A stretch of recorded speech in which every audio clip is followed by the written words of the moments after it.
உலகம் மங்கையர் உலகம் இது மங்கையர் உலகம். மாரடைப்புன்னு கேட்டாலே நமக்கு பயமா இருக்கு இல்லைங்களா? அது எதனால வருதுங்கிறத விட அதுக்கு என்னெல்லாம் ரிஸ்க் ஃபேக்டர் இருக்கு அதை தாங்க தெரிஞ்சுக்கணும். பாருங்க. நேயர்களுக்கு வணக்கம். நம்ம ப்ரிவென்டிவ் கார்டியாலஜி அப்படிங்கிற சில தகவல்களை போன தொகுப்பில் பார்த்தோம். இப்போ இன்றைக்கி நான் உங்களுக்கு விளக்கி சொல்ல போகிற விஷயம் ரிஸ்க் ஃபேக்டர்ஸ் என்னெல்லாம், அதாவது ஹார்ட் அட்டாக், ஸ்ட்ரோக் இந்த மாதிரி வியாதிகள் வரக்கூடியதுக்கான ரிஸ்க் ஃபேக்டர்ஸ், அபாய குறிகள் என்னெல்லாம், அதெல்லாம் எப்படி நம்ம கண்டறியணும் அப்படிங்கிறதுக்கான ஒரு சில தகவல்களை சொல்ல விரும்புகிறேன். ஸோ இப்போது மாடிஃபையபிள், நான் மாடிஃபையபிள்னு 2 டைப்ஸ் ஆஃப் ரிஸ்க் ஃபேக்டர்ஸ் இருக்குது. ஸோ இப்போ மாடிஃபையபிள் ரிஸ்க் ஃபேக்டர்ஸ்னால் என்னென்னா, சுலபமாக நம்ம முடிவு எடுத்தால் அந்த அபாயக்குறிகளை கண்டுபிடித்து ஈஸியாக கண்ட்ரோல் பண்ணக்கூடிய ரிஸ்க் ஃபேக்டர்ஸ் தான் மாடிஃபையபிள் ரிஸ்க் ஃபேக்டர்ஸ் அப்படின்னு சொல்கிறோம். இப்போது எடுத்துக்காட்டுக்கு பார்த்திங்கன்னா ஹை பிபி, அப்புறம் சர்க்கரை வியாதி, பிளட்டில் இருக்கிற அதிகமான சர்க்கரை அளவு, அடுத்தது ஹை கொலஸ்ட்ராலும் பார்த்தோம், ரத்தத்தில் அதிகமான கொழுப்பு சத்து, இதெல்லாமே மாடிஃபையபிள் ரிஸ்க் ஃபேக்டர்ஸ் தான். இது ஆனால் உடனே கண்டறிந்து அது இருக்கா இல்லையா அப்படின்ற மருத்துவ ரீதியாக தான் கண்டறிய முடியும். இது உங்களுக்கே தெரிஞ்சிருக்கும். சில பேர் ஒரு தவறான கருத்தில் இருக்காங்க, இந்த மாதிரி ஹை பிபி இருந்தால் தலைவலி வருமே டாக்டர், எனக்கு அந்த மாதிரி எதுவுமே இல்லையே அப்படின்னு கேட்குறாங்க. இன்னும் சில பேர் ரத்தத்தில் கொழுப்பு சத்தம் குண்டாக இருக்கிறவங்களுக்கு தானே அதிகமாக இருக்கும், நாங்கள் ஒல்லியாக தானே இருக்கோம், எங்களுக்கு எப்படி நீங்கள் அதிக கொழுப்பு சத்து இருக்குதுன்னு சொல்கிறீங்க அப்படின்னு கேட்குறாங்க. அதே மாதிரி சர்க்கரை வியாதிக்கும் நிறைய அறிகுறிகள் இருக்குன்னு தான் நிறைய பேர் நினச்சிட்டு இருக்காங்க. அன்ஃபார்ச்சுனேட்லி ஆனால் என்னென்னா இதெல்லாம் ஒரு உண்மை கிடையாது.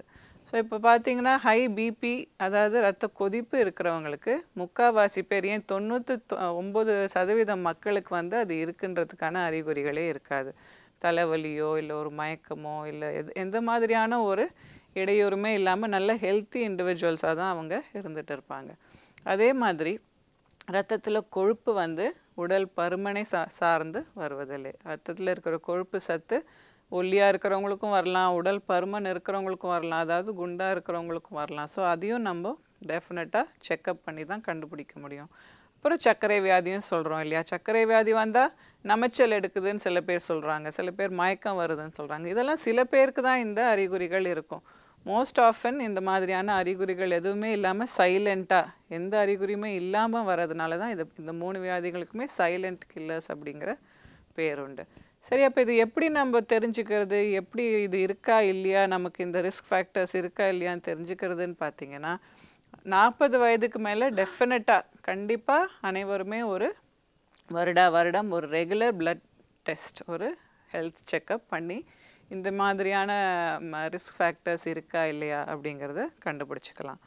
அதோட ரொம்ப முக்கியம், இப்போ ரீசெண்டாக அமெரிக்கன் ஹார்ட் அசோசியேஷன்லாம் என்ன சொல்கிறாங்கன்னா, 20 வயதுலேருந்தே, அதாவது இளம் வயது தானே, 20 வயதில் காலேஜில் படிச்சுட்டு இருப்போம், இல்லாட்டி காலேஜ்லேருந்து அப்போ தான் வேலைக்கு போயிட்டு இருப்பாங்க. ஸோ இந்த மாதிரியான பருவத்திலேயே அவங்க ரொம்ப உடல் நலத்துக்கு முக்கியத்துவம் கொடுக்கணும். ஒரு வருஷமாக எடுக்கலைன்னா கூட 20 வயதுலேருந்து 5 வருஷத்துக்கு ஒரு முறை இந்த மாதிரியான ஹெல்த் செக்கப்லாம் பண்ணிக்கணும். பண்ணிட்டா ரொம்ப ஏர்லி ஸ்டேஜ்லேயே இந்த ரிஸ்க் ஃபேக்டர்ஸை கண்டுபிடிச்சிடலாம் அப்படிங்கிறது இப்போ ப்ரூவ் ஆகிருக்கு. ஸோ இதெல்லாம் சைலண்ட் கில்லர்ஸ் அப்படிங்கிற ரிஸ்க் ஃபேக்டர்ஸ். அடுத்தது நம்ம பார்க்க போகிற ஒரு bunch of risk factors lifestyle சம்மந்தப்பட்ட ரிஸ்க் ஃபேக்டர்ஸ், அதாவது நம்மளுடைய வாழ்க்கை முறை சம்மந்தப்பட்டது. ஸோ வாழ்க்கை முறையில் என்ன இருக்குது, எல்லாருமே ஒரே மாதிரியான வாழ்க்கை முறை, சாப்பிட்றோம், எல்லோரும் வேலைக்கு போகிறோம், தூங்குகிறோம், இதில் என்ன ப்ராப்ளம்ஸ் வரக்கூடும் அப்படின்ட்டு நீங்கள் கேட்கலாம். வாழ்க்கை முறை சம்மந்தப்பட்ட ரிஸ்க் ஃபேக்டர்ஸ் தான் இப்போது நிறைய பார்த்துட்டு இருக்கோம். ஏன் இப்போ நம்ம சொன்ன 3 சைலண்ட் கில்லர்ஸுமே நம்மளுடைய தவறான ஒரு ஆரோக்கியமற்ற ஒரு வாழ்க்கை முறையால் வரக்கூடிய ரிஸ்க் ஃபேக்டர்ஸ் தான். முக்கியமாக அதில் பார்க்குறது ஒரு செடென்ட்ரி லைஃப் ஸ்டைல், அதாவது உடற்பயிற்சி இல்லாமல், ஒரு ஆக்டிவிட்டி இனஃபாக இல்லாமல் இருக்கிறவங்க. அடுத்தது ஒரு சரிவிகித ஊட்டச்சத்து, அதாவது ஒரு பேலன்ஸ்ட் நியூட்ரிஷன், தேவையான அளவு ஊட்டச்சத்து, கரெக்டான அளவு, கரெக்டான நேரத்துக்கு சாப்பிடாம அதை நெக்லெக்ட் பண்ணுறது. ஸோ இது அடுத்த ஒரு அபாயக்குறி. மூணாவது ஒரு க்ரானிக் ஸ்ட்ரெஸ், அதாவது ஒரு மன அழுத்தம், ஒரு அமைதி இல்லாத ஒரு மனநிலை. இது நீண்ட காலம் நீடித்து கொண்டே போகும்போது அதான் க்ரானிக் அப்படின்னு சொல்கிறோம்.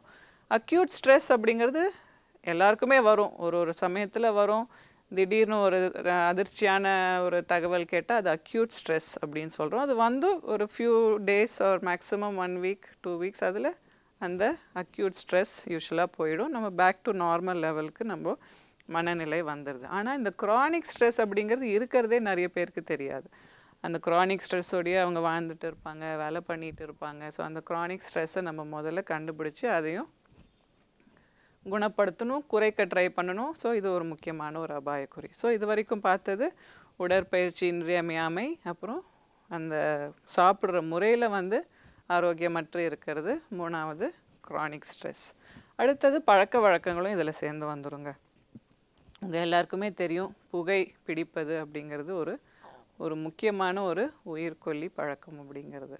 ஸோ புகை பிடிக்கிறது அப்படிங்கிறது ஆக்டிவ் ஸ்மோக்கிங், பேசிவ் ஸ்மோக்கிங். அதாவது புகை பிடிக்கிறவருக்கு மட்டும் இல்லாமல் பக்கத்தில் இருக்கிறவங்க யாராக இருந்தாலுமே, அவர்கள் குடும்பத்தில் இருக்கிறவர்கள், குழந்தைங்க, ரொம்ப வயது அதிகமானவர்கள், முதியோர்கள், இவங்க எல்லாரையுமே ரொம்ப அதிகமாக பேசிவ் ஸ்மோக்கிங் அப்படிங்கிற முறையில் தாக்கிட்டு இருக்கு.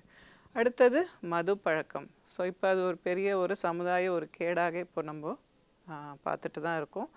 அதிகமான ஒரு அளவே தெரியாமல் அந்த மது பழக்கத்துக்கு அடிமையாகி அவர்கள் இந்த மாதிரியான உடல் நல பிரச்சனைகளுக்கு ஆளாயிடுறாங்க. ஸோ அடுத்தது போதைப் பொருட்கள். ஸோ இது ரொம்ப ஃப்ரீக்வெண்ட்டாக பார்க்குறதில்ல, ஆனால் இதுவும் இளைஞர்களை இப்போ நிறைய பாதிச்சுட்டு இருக்குது. ஸோ இந்த மாதிரியான தீய கெட்ட பழக்க வழக்கங்களும் வந்து ஹார்ட் அட்டாக், ஸ்ட்ரோக், இந்த மாதிரியான வியாதிகளுக்கு ரொம்ப முக்கியமான காரணங்களாக பார்த்துட்டு இருக்கோம். இப்போ இதெல்லாம் சொல்லிட்டோம். நான் மாடிஃபையபிள்னு ஏதாவது ரிஸ்க் ஃபேக்டர்ஸ் இருக்கா அப்படின்னு பார்த்தீங்கன்னா, வயது அதிக வயது ஆக ஆக இந்த இரத்த குழாய் சம்மந்தப்பட்ட வியாதிகள் அதிகமாக தான் இருக்கும். 60 வயதுக்கு மேலே நிறைய பேரை தாக்கிட்டு இருக்குது. ஆனாலும் இப்போது அந்த வயது பாகுபாடு இல்லாமல் இளைஞர்களில் கூட இந்த வியாதிகளை நிறைய பார்த்துட்டு இருக்கோம். அடுத்தது பார்த்திங்கன்னா, ஆணா பெண்ணா அப்படிங்கிற ஒரு வித்தியாசம். முன்பெல்லாம் ஆண்களுக்கு தான் அதிகமாக வந்துட்டு இருந்தது. ஆனால் இப்போ என்னன்னு பார்த்தோன்னா, ஆண்கள் பெண்கள் 2 பாலியல்களையுமே ஈக்குவலாக தான் இந்த வியாதிகள் தாக்கிட்டு இருக்குது. 3வது மரபணுக்கள், அதாவது ஜெனட்டிக்காக நம்ம பரம்பரையாக வரக்கூடிய வியாதிகளில் இந்த இரத்த குழாய் சம்மந்தப்பட்ட வியாதிகளும் இருக்கிறது. ஆனால் இந்த ரிஸ்க் ஃபேக்டர்ஸ் எல்லாத்தையும் பார்க்கும்பொழுது மாற்றி அமைக்கக்கூடிய மாடிஃபையபிள் ரிஸ்க் ஃபேக்டர்ஸ் அப்படின்னு நான் சொன்ன வாழ்க்கை முறை அபாயக்குறிகள் அப்படின்னு நான் சொன்னதெல்லாம் நம்ம கையில் இருக்குது. அதை உடனே இன்றே நம்ம டிசைட் பண்ணி முடிவெடுத்து மாற்றி அமைக்க ஆரம்பித்தால் டெஃபினட்டாக இந்த வியாதிகள் வராமல் பார்த்து கொள்ளலாம்.